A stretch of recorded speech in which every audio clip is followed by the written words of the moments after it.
क्या इंसान वाकई मौत को हरा सकता है, या फिर कभी कभी खुद मौत ही पीछे हट जाती है, किसी अदृश्य आदेश पर, किसी रहस्यमयी कारण से? 12 जून 2025 अहमदाबाद एयरपोर्ट से लंदन की ओर उड़ान भरने वाला एक विमान महज 29 सेकंड के भीतर जलते हुए जमीन पर आ गिरा। आग की भयंकर लपटें, काले धुएं का गुब्बार और सन्नाटा। 240 लोग उस प्लेन में सवार थे, 230 यात्री और 12 क्रू मेंबर्स। लेकिन जब मलबे के ढेर से एक इंसान चलकर बाहर निकला तो पूरा देश हिल गया। सीट नंबर 11A अब केवल एक सीट नहीं रही, यह बन चुकी है एक अनसुने चमत्कार की निशानी। जहां सब कुछ राख हो गया, वहां से निकली एक सांस। चारों तरफ लाशें थीं, पहचान तक मिट चुकी थी, डीएनए से शवों की शिनाख्त की जा रही थी। लेकिन तभी मलबे के बीच से एक इंसान लंगड़ाता हुआ निकला, कपड़े फटे हुए, चेहरा झुलसा हुआ, आंखें धुएं से भरी, लेकिन जिंदा। नाम है विश्वास कुमार रमेश, उम्र 33 साल, ब्रिटिश इंडियन नागरिक। लंदन में रहते हैं अपनी पत्नी और बच्चों के साथ। भारत आए थे अपने भाई अजय से मिलने, जो उसी फ्लाइट में उनके साथ थे। टेक ऑन ऑफ के बाद सिर्फ 59 सेकंड। न तो कुछ सोचने का समय, न कोई तैयारी। विश्वास कहते हैं, धमाका हुआ, मैं नीचे गिर पड़ा, सब कुछ काला था। जब होश आया तो मेरे चारों तरफ लाशें थीं।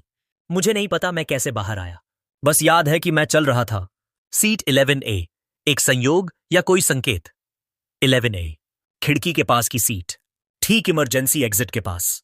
कुछ विशेषज्ञ कहते हैं कि यह सीट पास में निकास होने के कारण एक मौका बन गई। दूसरे मानते हैं कि विश्वास ने पल भर में सही फैसला लिया, खिड़की तोड़ो और बाहर निकलो।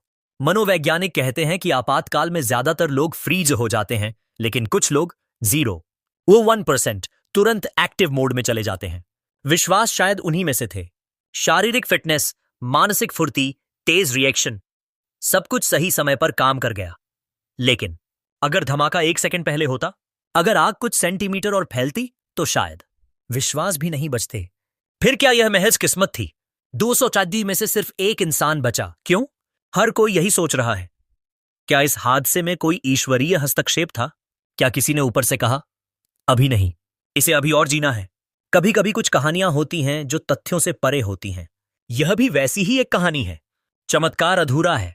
विश्वास के भाई अजय अब तक लापता हैं। विश्वास कहते हैं, मैं बचा हूं, पर मेरा भाई कहां है? उनका यह सवाल हर किसी की आंखें नम कर देता है। उनकी कहानी अब सोशल मीडिया पर वायरल हो चुकी है, लेकिन उनके लिए यह सिर्फ एक कहानी नहीं, यह अधूरी है। तो क्या हर हादसे में कोई संदेश छुपा होता है? कई बार ऐसे हादसे जीवन की दिशा बदल देते हैं। जो लोग बचते हैं वो कुछ नया करने के लिए प्रेरित हो जाते हैं। क्या विश्वास अब कोई बदलाव लाएंगे? क्या उनकी बची हुई जिंदगी किसी बड़े उद्देश्य के लिए बची है?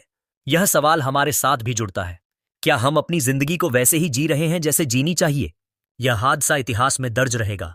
भारत के लिए यह हादसा एक गहरा जख्म है। मेडिकल कॉलेज हॉस्टल पर गिरा विमान, लाशें, राख और मातम, लेकिन उसी राख में एक सांस का जिंदा रह जाना, यही है असली चमत्कार। निष्कर्ष में एक सवाल, आपके अनुसार विश्वास का बचना क्या था? ईश्वर की कृपा, किस्मत की चाल, सही निर्णय, या सिर्फ इत्तेफाक? कमेंट में जरूर बताएं। उन सभी आत्माओं को श्रद्धांजलि जिन्होंने इस हादसे में जान गंवाई, और विश्वास जैसे लोगों के लिए दुआ, जो अब उम्मीद की एक जलती हुई लौ बन गए हैं।